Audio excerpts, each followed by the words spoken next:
Guy de Maupassant, la main décorchée. Il y a 8 mois environ, un de mes amis, Louis R., avait réuni, un soir, quelques camarades de collège. Nous buvions du punch et nous fumions en causant littérature, peinture, et en racontant de temps à autre quelques joyeusetés, ainsi que cela se pratique dans les réunions de jeunes gens. Tout à coup, la porte s'ouvre toute grande, et un de mes bons amis d'enfance entre comme un ouragan. « Devinez d'où je viens » s'écria-t-il aussitôt. « Je parie pour ma bille » répond l'un. « Non, tu es trop gai.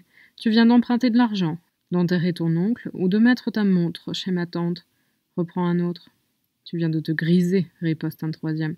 « Et comme tu as senti le punch chez Louis, tu es monté pour recommencer. »« Vous n'y êtes point. Je viens de P, en Normandie, où j'ai été passer 8 jours, et d'où je rapporte un grand criminel de mes amis que je vous demande la permission de vous présenter. » À ces mots, il tira de sa poche une main décorchée.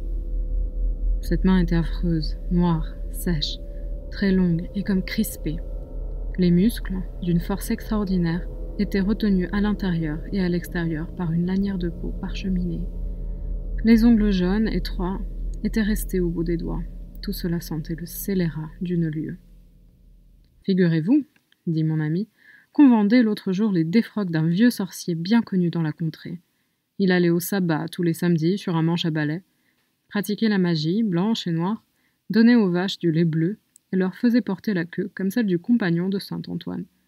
Toujours est-il que ce vieux gredin avait une grande affection pour cette main, qui, disait-il, était celle d'un célèbre criminel supplicié en 1736, pour avoir jeté, la tête la première, dans un puits sa femme légitime, en quoi faisant je trouve qu'il n'avait pas tort.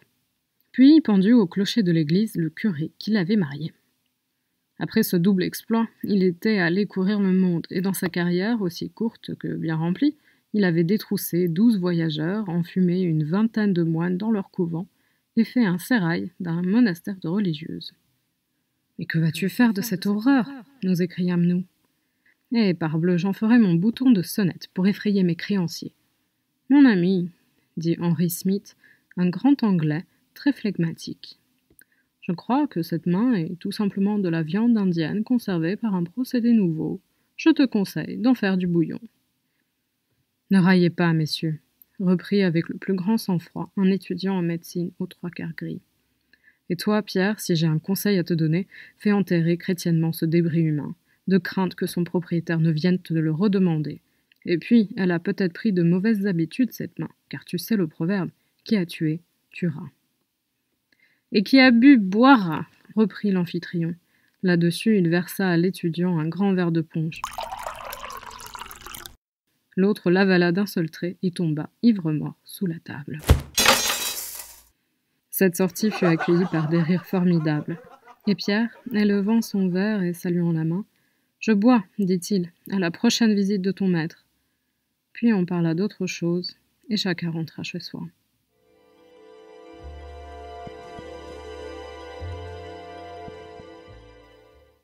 Le lendemain, comme je passais devant sa porte, j'entrai chez lui.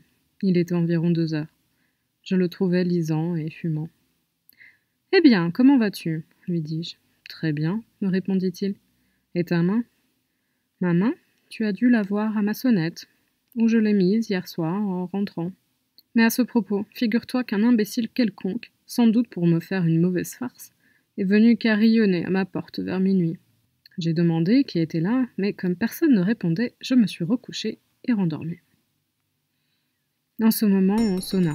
C'était le propriétaire, personnage grossier et fort impertinent. Il entra sans saluer. « Monsieur, dit-il à mon ami, je vous prie d'enlever immédiatement la charogne que vous avez pendue à votre cordon de sonnette, sans quoi je me verrai forcé de vous donner congé. »« Monsieur, reprit Pierre avec beaucoup de gravité, vous insultez une main qui ne le mérite pas. Sachez qu'elle a appartenu à un homme fort bien élevé. » Le propriétaire tourna les talons et sortit comme il était entré. Pierre le suivit, décrocha sa main et l'attacha à la sonnette pendue dans son alcôve. « Cela vaut mieux, dit-il. Cette main, comme le « frère, il faut mourir » des trappistes, me donnera des pensées sérieuses tous les soirs en m'endormant. Au bout d'une heure, je le quittai et rentrai à mon domicile. Je dormis mal la nuit suivante. J'étais agité, nerveux. Plusieurs fois, je me réveillais en sursaut. Un moment même, je me figurais qu'un homme s'était introduit chez moi, et je me levais pour regarder dans mes armoires et sous mon lit. Enfin, vers 6 heures du matin, comme je commençais à m'assoupir, un coup violent frappé à ma porte me fit sauter du lit. C'était le domestique de mon ami, à peine vêtu, pâle et tremblant. « Ah, monsieur !» s'écria-t-il en sanglotant. « Mon pauvre maître qu'on a assassiné !» Je m'habillai à la hâte et je courus chez Pierre. La maison était pleine de monde. On discutait, on s'agitait, c'était un mouvement incessant. Chacun pérorait, racontait et commentait l'événement de toutes les façons.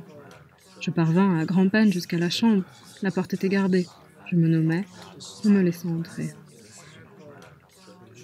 4 agents de la police étaient debout au milieu, un carnet à la main. Ils examinaient, se parlaient bas de temps en temps et écrivaient. 2 docteurs causaient près du lit sur lequel Pierre était étendu, sans connaissance. Il n'était pas mort, mais il avait un aspect effrayant. Ses yeux, démesurément ouverts, ses prunelles dilatées, semblaient regarder fixement avec une indicible épouvante une chose horrible et inconnue. Ses doigts étaient crispés, son corps, à partir du menton, était recouvert d'un drap que je soulevais.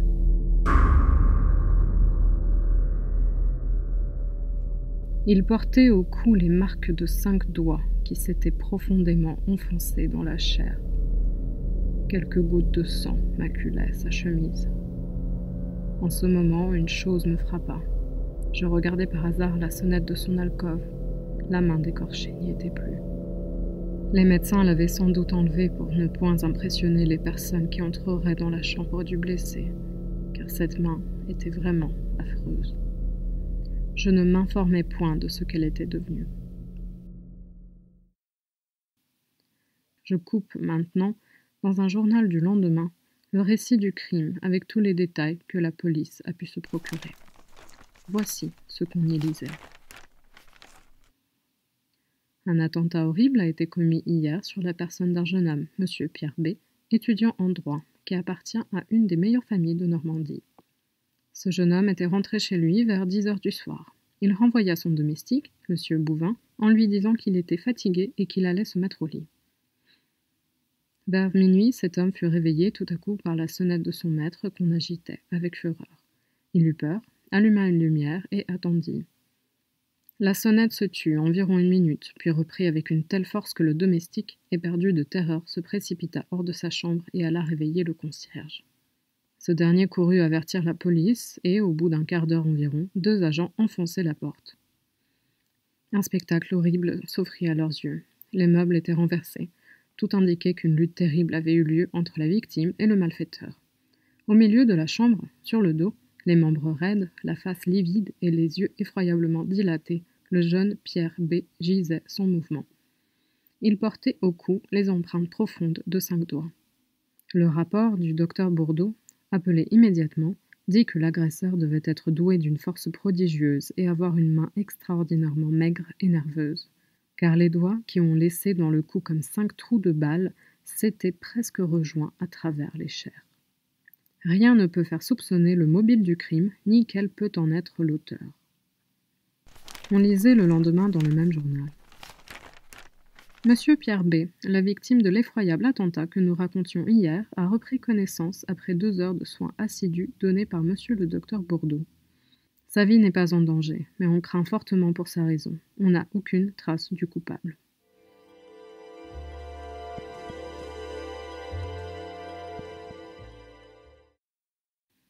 En effet, mon pauvre ami était fou. Pendant 7 mois, j'allais le voir tous les jours à l'hospice, mais il ne recouvra pas une lueur de raison. Dans son délire, il lui échappait des paroles étranges et, comme tous les fous, il avait une idée fixe et se croyait toujours poursuivi par un spectre. Un jour, on vint me chercher en toute hâte en me disant qu'il allait plus mal. Je le trouvai à l'agonie. Pendant 2 heures, il resta fort calme. Puis, tout à coup, se dressant sur son lit, malgré nos efforts, il s'écria en agitant les bras et comme en proie à une épouvantable terreur. « Prends-la! Prends-la! Il m'étrangle! Au secours! Au secours! Au secours! Au secours! Au secours! Il fit 2 fois le tour de la chambre en hurlant, puis il tomba mort, la face contre terre.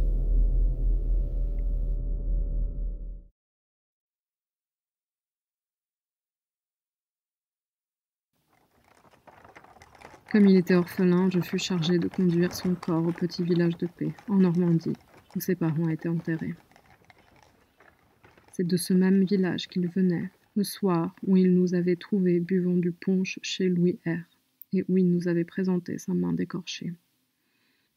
Son corps fut enfermé dans un cercueil de plomb, et, 4 jours après, je me promenais tristement avec le vieux curé qui lui avait donné ses premières leçons, dans le petit cimetière où l'on creusait sa tombe. Il faisait un temps magnifique, le ciel tout bleu ruisselait de lumière.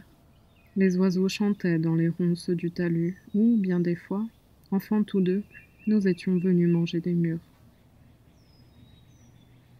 Il me semblait encore le voir se faufiler le long de la haie et se glisser par le petit trou que je connaissais bien, là-bas, tout au bout du terrain, où l'on enterre les pauvres. Puis nous revenions à la maison, les joues et les lèvres noires de jus des fruits que nous avions mangés. Et je regardais les ronces, elles étaient couvertes de mûres. Machinalement, j'en pris une, et je la portai à ma bouche. Le curé avait ouvert son bréviaire et marmottait tout bas ses orémus, et j'entendais au bout de l'allée la bêche des fossoyeurs qui creusaient la tombe.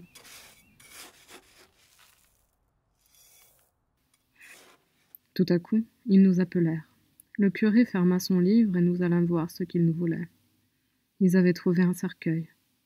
D'un coup de pioche, ils firent sauter le couvercle. Et nous aperçûmes un squelette démesurément long, couché sur le dos, qui, de son œil creux, semblait encore nous regarder et nous défier. J'éprouvai un malaise, je ne sais pourquoi, j'eus presque peur. « Tiens !» s'écria un des hommes.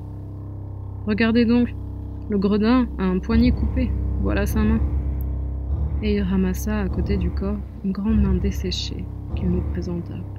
« Dites donc !» fit l'autre en riant. « On dirait qu'il te regarde et qu'il va te sauter à la gorge pour que tu lui rendes sa main. »« Allons, mes amis, dit le curé. Laissez les morts en paix et refermez ce cercueil. Nous creuserons autre part la tombe de ce pauvre monsieur Pierre. »